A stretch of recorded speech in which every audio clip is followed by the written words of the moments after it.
All right, personal question.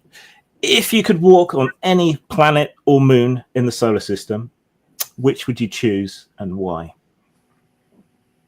Ooh.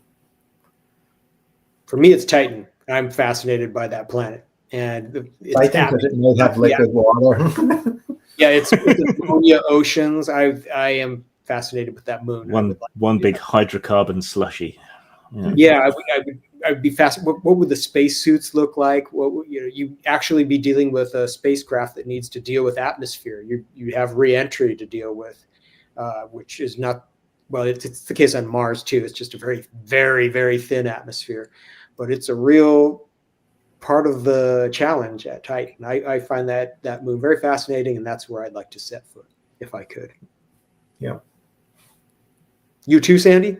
Oh, yeah, Titan. And atmospheres are great. Atmospheres provide some protection from radiation. They give you a pressure environment to work in. And just exploring Titan, figuring out what's going on with it, the solid surface, but the prospect of water.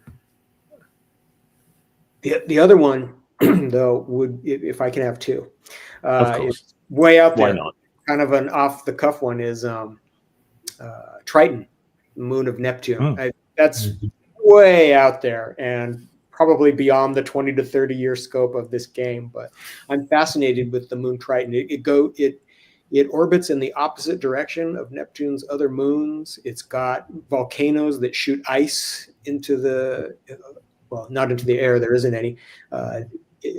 Out from they're like ice geysers. It's a very interesting place, and I don't know. I would like to set foot there too if I can. For me, I'd like to be in a permanent space station orbiting Earth. The idea of spending, my eventual retirement years in zero gravity outside of the Earth, and it's very, very appealing. After they develop the meds that accommodate for the gravity issues and all that. Or just you're spinning. There's a lot you can deal with if you don't plan to come back. That's true.